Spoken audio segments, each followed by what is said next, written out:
वंदे पुरुषोत्तमम परम दयाल श्री ठाकुर। हम लोग सभी जानते हैं वो नेशनल मेडिकल कॉलेज से जो मलिक दादा का जो नेशनल मेडिकल कॉलेज है वहाँ से एमबीबीएस की पढ़ाई ठाकुर जी ने की। लेकिन ठाकुर जी इस परीक्षा में पास हो पाए थे या फेल हो गए थे, और फेल कैसा फेल हुआ था इस बारे में आज चर्चा करेंगे। एमबीबीएस में कैसे पढ़ाई की हम लोगों ने इससे पहले बहुत सारे कहानियों के माध्यम से सुने हैं। उनके जीवन में जिस कष्ट का साधन करके हम सबको दिखाया, मुझे लगता है एक साधारण मनुष्य इसको अगर जान जाए तो उनके जीवन में कोई भी कष्ट उनको कमजोर नहीं कर सकता है, कोई भी दुख उनको कमजोर नहीं कर सकता है। एक बात तो मैं कहूंगा कि हम कभी कभी कहते हैं हमारे पास पैसे नहीं है, हम पढ़ाई कैसे करें। अगर ऐसे बात किसी के ध्यान में आता है, उसका एक बार जीवंत उदाहरण परम दयाल श्री ठाकुर जी है।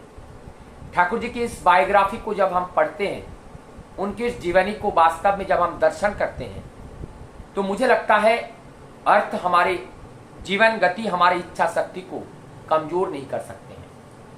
इच्छा अगर दृढ़ हो, संकल्पित हो, तो हमें इच्छा शक्ति हमें उस ऊंचाई तक पहुंचा सकते हैं। इस राह पर कोई बाधक नहीं बन सकते हैं। तो सबसे पहले जरूरत है हमारी इच्छा शक्ति की। इच्छा शक्ति अगर होता है, हम हर जगह जयी होते हैं। वही परम दयाल श्री ठाकुर जी ने अपने जीवन में करके हम सब लोगों को प्रेरणा दिए हैं, और इस प्रेरणा और उनका कर्तव्य में कोई अंतर नहीं है। जो प्रेरणा हम लोगों को मिले हैं, वास्तव उन्होंने जो करके अपने जीवन में जो दिखाया, जो किया, वही प्रेरणा स्वरूप हम लोगों के जीवन में आया है, हम लोग पाए हैं। नेशनल मेडिकल कॉलेज में उन्होंने एंट्रेंस की परीक्षा पास करना कंपलसरी होता था, लेकिन ठाकुर जी वहां पे जो हाई स्कूल के पेपर में उन्होंने पेपर तक नहीं दिए थे, क्योंकि उनका परीक्षा का जो पैसा था वो दूसरे अपने साथी को दे करके उनको परीक्षा दिलाए थे, और ठाकुर जी स्वयं परीक्षा नहीं दिए थे। इसलिए वहां पे ठाकुर जी पास नहीं थे। तो इसलिए जो क्वालिफिकेशन, जो एलिजिबिलिटी है, वो एलिजिबिलिटी वहां के लिए ठाकुर जी कैपेबल नहीं थी, अप्रोप्रिएट नहीं थे। और ना होने की वजह से जो है एमबीबीएस कॉलेज के जो स्टाफ है, जो टीम है, उनकी जो नियमावली है, उस नियमावली को ठाकुर जी को बताएं। और ठाकुर जी बोले हैं कि आपको ज्ञान से मतलब है, नॉलेज से मतलब है, आपको जितना कोर्स है, जितना चीज है, अगर हमें आता है तो आप एडमिशन क्यों नहीं देंगे।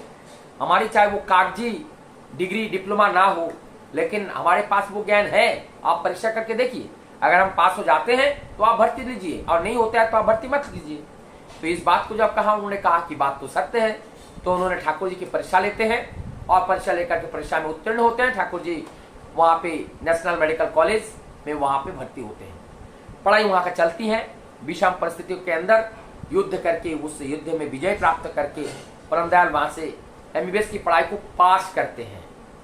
लेकिन एक केवल प्रैक्टिकल रह जाता है, वो गायनी का एक प्रैक्टिकल रह जाता है। और गायनी के टीचर्स प्रैक्टिकल ले रहे हैं, लिखित रूप में सब कुछ हो गया, केवल ओरल ले रहे थे। और ओरल के समय परम दयाल श्री ठाकुर जी केवल उन्होंने ये कहा कि हमें सब कुछ आ रहा है, मैं समझ रहा हूं, कितना प्रश्न है आप एक साथ सब हमें पूछ लीजिए, मैं एक साथ आपका जवाब दूंगा। इस बात परम दयाल ठाकुर जी ने जब उनके सामने रखी, तो उस टीचर समझा कि ये हमें हर्ट कर रहे हैं, हमको छोटा दिखाने का प्रयास कर रहे हैं।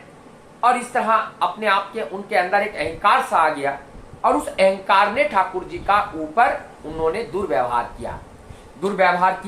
उन्होंने आगे जो भी सुना, लेकिन उन्होंने उस ओरल पेपर में ठाकुर जी को फेल कर दिए।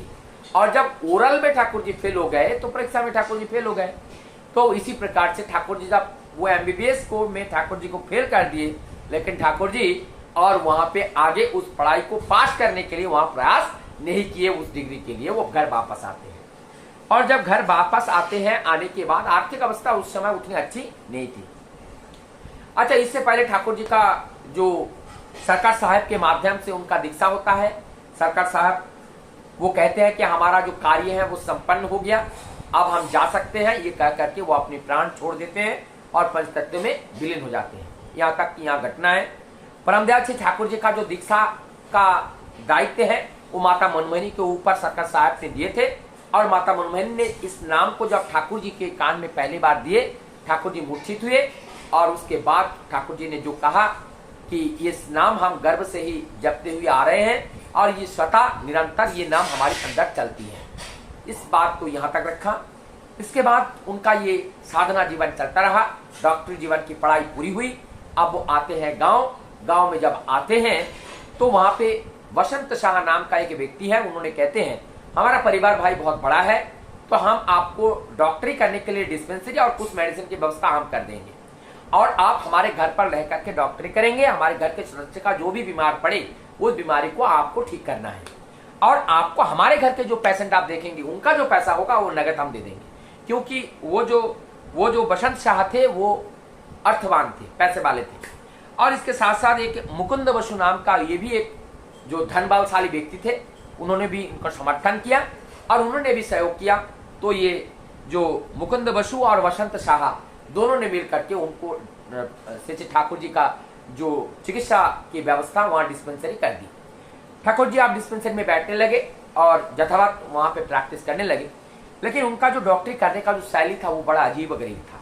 वो जहाँ पे जाते थे वहाँ नाममय होकर जाते थे, इसलिए तो पकड़ लेते थे तो वो वहीं पे नाम ही सुनते थे, हाथ पकड़ लेते थे तो नाड़ी में जो नब्ज देखते थे वो नाम ही सुनाई देते थे। ऐसे तो कभी कभी वो हाथ पकड़ करके ठाकुर जी वो नाममय हो जाते थे। और उसके बाद उस रोगी को दवाई देते थे और दवाई देने के बाद वहां बैठ के नाम करते थे। जब तक वो रोगी स्वस्थ नहीं होते थे ठाकुर जी वहां से उठते नहीं थे। और लोग सोचते थे ये कैसा डॉक्टर है, ना तो विजिट लेते हैं ना कुछ लेते हैं, ये आते ही हमारा रोगी ठीक हो जाता है, इनके नाम से हमारा रोगी ठीक हो जाते हैं। चारों ओर एक प्रभाव जो है उनका फैल गया ठाकुर जी का और सभी और ठाकुर जी का डिमांड बढ़ गया। ठाकुर जी को सभी लोग चाहते थे और कोई भी व्यक्ति वहां ठाकुर जी जब पहुंच जाते थे तो वो रोगी का मृत्यु नहीं होता था। ऐसे मानो ठाकुर जी ऐसा दूत थे, देवदूत, वहां पहुंचने के साथ साथ ही यमराज वहां से डर के मारे भाग जाते थे और उनका जीवन बच जाता था। लोग सोचते थे कि अनुकूल को किसी की ना किसी रूप में केवल रोगी के पास लाया जाए। ऐसा करके चलता था। 21 साल तक वहां पे कोई भी 20-21 साल तक वहां पे कोई भी व्यक्तियों का प्राण नहीं गया। ऐसा जब हुआ तो वहां पे ऐसा लगा तो यहाँ पे हम लोग और मरेंगे नहीं। और 20 साल बाद पहले जब एक व्यक्ति का वहां पे मृत्यु हुआ, कन्हैयालाल नाम का, जब उस व्यक्ति का मृत्यु हुआ बहुत लोग दल बल बना करके ठाकुर जी के पास गए और ठाकुर जी के पास जाकर के कह रहे हैं कि ठाकुर ये हमारा ये कन्हैयालाल कैसे मर गए आप रहते हुए, आप ये बताइए कैसे मर गए। ये जो बात है मतलब आप सोचिए कि जो परम पुरुष होते हैं, परम पुरुष का जो प्रभाव इतना प्रकार होते हैं कि वो प्रकृति के विधि को भी कभी कभी जो है उस विधि को भी प्रभावित करने लगते हैं। लेकिन वो विधाता है, नियम को कभी उल्लंघन नहीं करते हैं। तो हमारी इस देह मिला है, देह का एक दिन जाना होगा, ये निश्चित है, इसको कोई रोक नहीं सकता है। तो ये विधाता का विधान है, जो स्वयं विधि है उनका ही विधान है और उनके स्वयं के विधि को विधाता भी रोक नहीं सकते हैं। तो जो विधाता रोक नहीं सकते हैं तो ये स्वाभाविक है। मृत्यु एक प्रकृति नियम है और इसको होना है और इस मृत्यु को इस तरह से भौतिक मृत्यु को रोक नहीं सकते हैं। हाँ, मृत्यु का जो भय है उसको हम रोक सकते हैं। तो मृत्यु भय को परम पुरुष रोक सकते हैं। तो तभी तो ठाकुर जी ने बोले हैं मरो नहीं मारो नहीं, हो सके तो मृत्यु को अवलुप्त तो करो। डू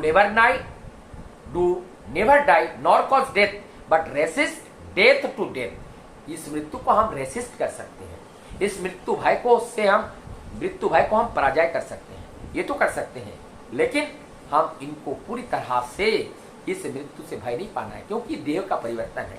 कपड़े जैसे पुराना हो जाते हैं, इसको छोड़ के नए वस्त्र लेते हैं, इस तरह से जब शरीर हमारा पुराना हो जाते हैं, किसी काम का नहीं रहता है, तो हंसते हंसते हमें नया शरीर में जाना होता है और उस शरीर में जाकर के ही प्रभु की दया से प्रभु का कार्य करने का अवसर मिलेगा। जब हम प्रभु के चरण को पकड़े के रखेंगे, उनका अनुसरण करते हुए जब जीवन को चलेंगे तो हमारी दुख कहेगा हम तो अमर हैं, क्योंकि हम शरीर नहीं है, हम एक निर्मल पवित्र शुद्ध बुद्ध जीवात्मा है और इस जीवात्मा के रूप में परमात्मा के साथ उनके अनुचर बनकर के उनकी दया से आने का जब सौभाग्य होता है तभी इस देह का पूर्ण सार्थकता लाभ होती है। बंदी